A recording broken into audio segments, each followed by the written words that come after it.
students, again welcome to maths class. Hope you are fine and do your work regularly.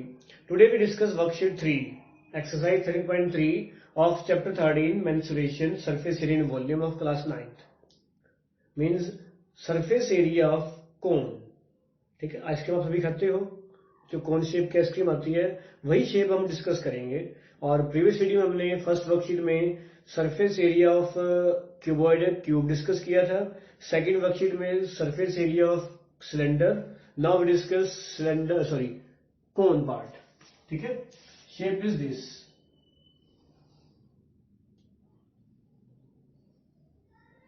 ये आपकी cone shape है. ठीक है, इसमें जो ये है रेडियस, ये हाइट और ये एल. ठीक है, ये नया यूज होगा, दैट इज स्लैंट हाइट.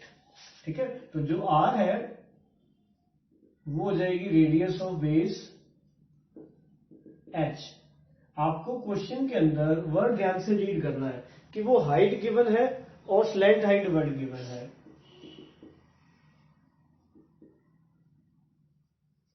ठीक है, और ये जो ये एंगल है वो 90 डिग्री होगा, इसलिए इसका नाम क्या है, जैसे आपने पहले किया था राइट सर्कुलर सिलेंडर, अब क्या नेम हो जाएगा, राइट सर्कुलर कोन.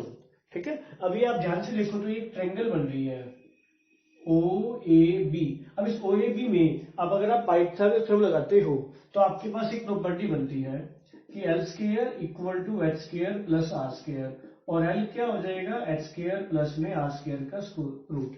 और अगर किसी क्वेश्चन में आपको रेडियस और हाइट गिवन है तो एल आप फाइंड कर सकते हो, और अगर आर और एल गिवन है तो यू कैन फाइंड एच. ठीक है, तो जो इसके जो फार्मूलाज हैं वो ये होते हैं.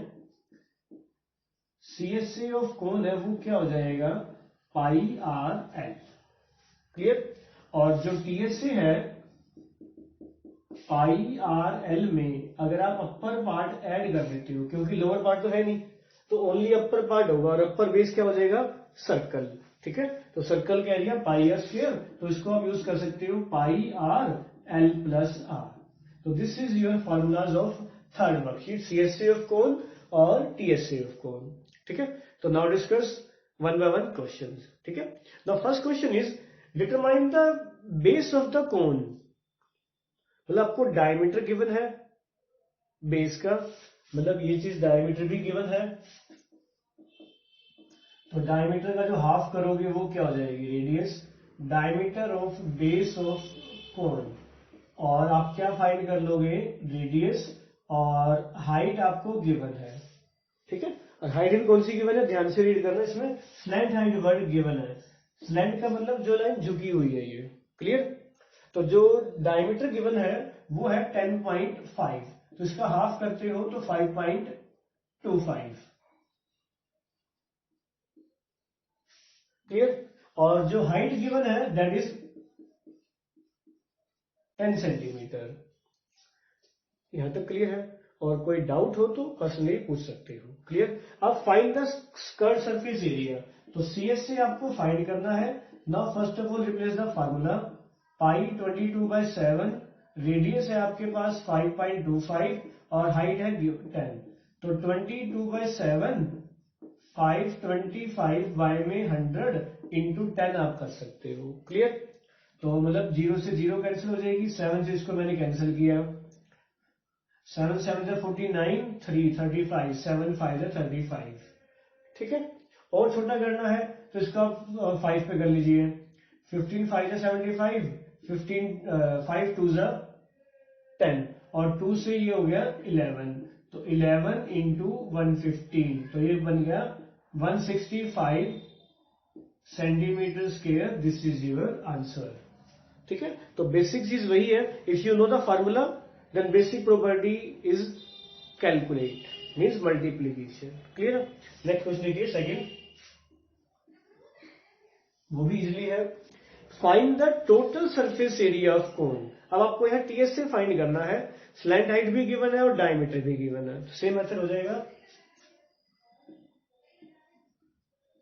डायमीटर ऑफ कोन ये आपको गिवन है 24 मीटर, तो रेडियस कितनी हो जाएगी, हाफ कर दोगे, ये मीटर में गिवन है तो मीटर में लिख दोगे, और जो हाइट है वो भी आपको मीटर में गिवन है, that is 21 meter. Now you have to find the TSA. First of all, replace the formula, that is pi r L plus r. ठीक है. Now replace the value. 22 by 7 multiply में 12 और multiply में 21 plus में 12. Clear? यही होगा. ठीक है कि L प्लस आर यूज करते हो तो ये हो गया 22 by 7 इंटू 12 और मल्टीप्लाई में इनको प्लस करते हो तो ये हो गया 33. अब अपर पार्ट की मल्टीप्लाई कर दो और 7 से डिवाइड कर दो. ठीक है.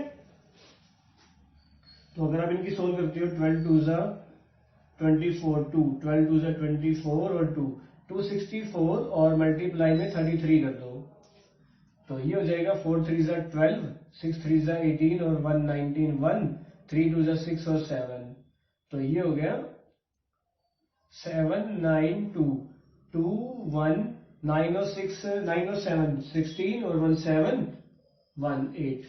तो इसको अब आप क्या डिवाइड कर दो 7 से आप डिवाइड कर दो.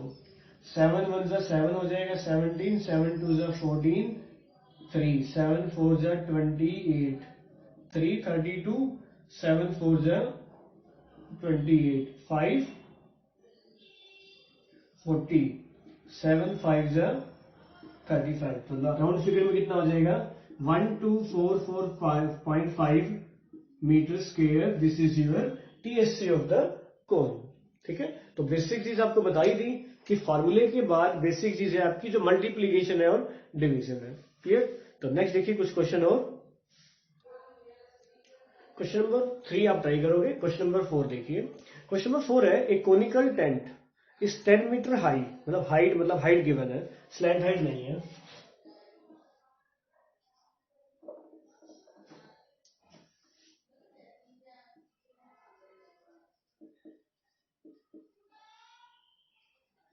हाइट ऑफ कोन वो आपको गिवन है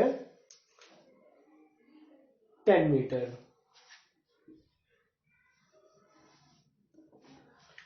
सॉरी,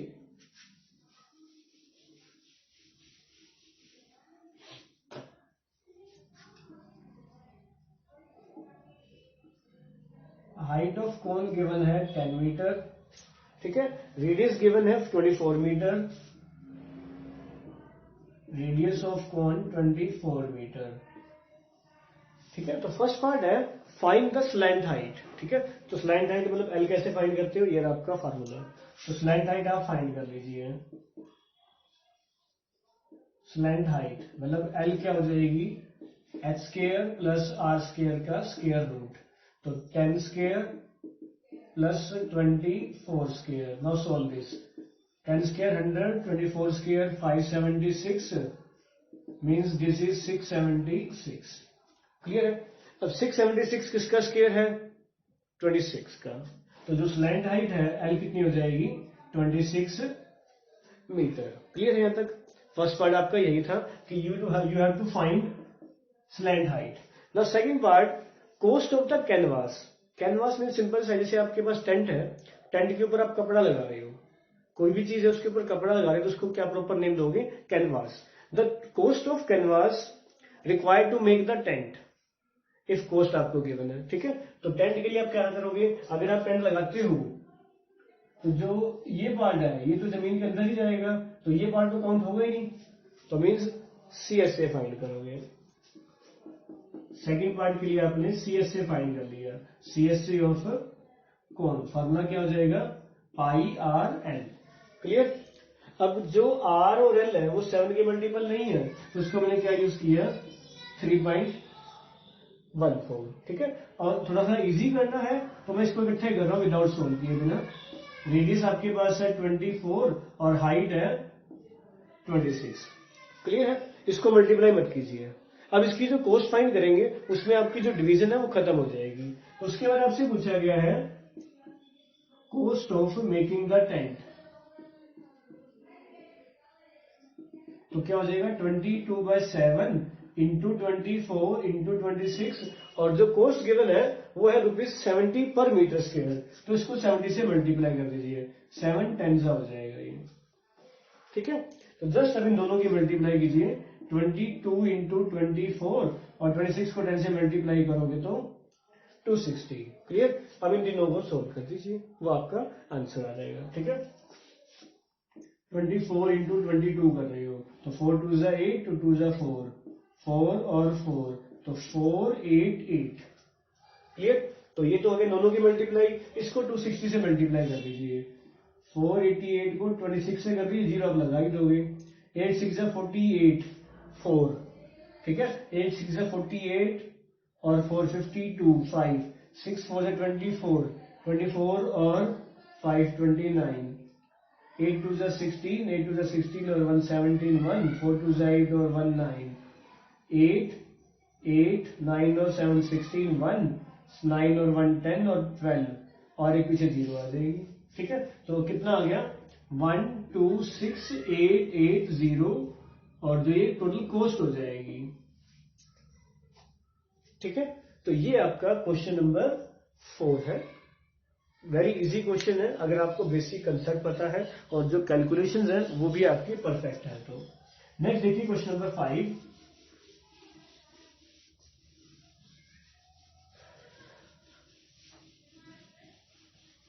और जैसे कोई डाउट आए तो बस में व्हाट्सएप कर सकते हो या नीचे कमेंट बॉक्स में राइट कीजिएगा। ठीक है, ना question number 5, what length of tarpaulin. मतलब टारपुलिन एक कपड़ा है, आपने देखा होगा कि जो हैफेड के गोडाउन्स हैं उनके ऊपर अनाज को बारिश से बचाने के लिए एक ब्लू या ब्लैक कलर का तिरपाल यूज करते हैं, उसी तिरपाल को ही बोलते हैं टारपुलिन। क्लियर, अब वो आपकी रिक्वायरमेंट है उसकी लेंथ, विड्थ आपको गिवन है 3 मीटर। ठीक है, तो टेंट जो आपने बनाना है, टेंट की हाइट भी गिवन है, हाइट ऑफ टेंट वो गिवन है 8 मीटर। क्लियर, और जो बेस रेडियस है वो गिवन है 6 मीटर। बेस रेडियस है वो है 6 मीटर। तो फर्स्ट ऑफ ऑल जो प्रीवियस क्वेश्चन में आपने स्लैंट हाइट फाइंड की है, अब वो फाइंड कर लीजिए, h स्क्वायर और r स्क्वायर का स्क्वायर रूट। तो ये हो जाएगा 8 स्क्वायर प्लस में 6 स्क्वायर का स्क्वायर रूट, तो 64 प्लस में 36, 100। तो लेंथ कितनी होगी, स्लैंट हाइट कितनी होगी 10 मीटर। क्लियर, मतलब ये 10 हो जाएगी, ये 8 है और ये 6 है। ये क्लियर हो गया यहाँ तक कि L आ गई। अब आपने टेंट बनाना है तो टेंट के लिए आप क्या फाइंड करोगे, CSA। CSA ऑफ टेंट, तो वो क्या हो जाएगा पाई आर एल। ठीक है, तो पाई में यूज कर रहा हूं 3.14, रेडियस में यूज कर रहा हूं 6 और एल आपके पास है 10। तो 314 बाय में 100 इंटू 6 इंटू 10 कैंसिल, इसको सोल्व कर दीजिए। तो 6 14 6 जा 84 और 6 3 जा 18 कि पाई की वैल्यू आपने पुट कर दी, रेडियस भी आपको गिवन है 6, इसको सोल्व करते गए तो ये हो गया 188.4 मीटर स्क्वायर। क्लियर यहां तक, जो टेंट आपने बनाया उसकी कॉस्ट ये आ जाएगी 188.4 मीटर स्क्वायर। क्लियर है, अब आपने क्वेश्चन को ध्यान से रीड करना है कि आपको क्या फाइंड करना है। जो इसके ऊपर आप कपड़ा लगा रहे हो, ठीक है, ये सिंपल सा अगर आप डायग्राम के अकॉर्डिंग करो तो ये आपने टेंट बनाया, इस टेंट के ऊपर कपड़ा लगा रहे हो, सॉरी रिवर्स में बनेगा क्योंकि जो कोनिकल पार्ट है वो ऊपर रहेगा, इसके ऊपर आप कपड़ा लगा रहे हो तो जो कपड़े की एरिया है, ठीक है, वो तो यही होगी ना रेक्टेंगल शेप। अब इसकी जो विड्थ है वो आपको गिवन है 3 मीटर और लेंथ आपको फाइंड करनी है। ठीक है, तो अकॉर्डिंग टू क्वेश्चन क्या हो जाएगा, CSA of cone equal to area of rectangular cloth, यही होगी। अब CSA आपके पास आया हुआ 188.4 इक्वल टू एरिया कितना होगा L इंटू बी, बी कितना है 3, तो लेंथ कितनी हो जाएगी 188.4 डिवाइड बाय 3, इसको 3 से डिवाइड कर दीजिए। तो 3 6 जा 18 और 3 2 जा 6.8। ठीक है, बट अब आपको यहां दे रखा है कि इसको बनाने में और ऊपर यहाँ स्टिच करने में आपका जो 20 सेंटीमीटर कपड़ा है वो वेस्ट हुआ है, ठीक है। तो टोटल कपड़ा कितना हो जाएगा, टोटल लेंथ ऑफ क्लॉथ वो कितनी हो जाएगी 62.8 मीटर, तो आपके पास है ही पड़ा, उसमें 20 सेंटीमीटर प्लस किया है। अब ये मीटर में है और ये सेंटीमीटर में, तो सेंटीमीटर को भी आप मीटर में कर लीजिए, तो ये हो जाएगा 62.8 मतलब 0.2, तो लगभग आपका जो कपड़ा आया वो कितने मीटर आ जाएगा 63 मीटर। क्लियर। तो ये है आपका क्वेश्चन नंबर 5, ठीक है। तो क्वेश्चन नंबर 6, 7 और 8 है जो वो भी इजी है, आप ट्राई करके देखिए, और अगर कोई डाउट आता है तो बस में व्हाट्सएप कर सकते हो या नीचे कमेंट बॉक्स में राइट कीजिएगा, आपको जो सोल्यूशन है वो मिल जाएगा। ओके, तो your homework is solve third worksheet means exercise 13.3। Okay, thanks for watching my video and have a nice day.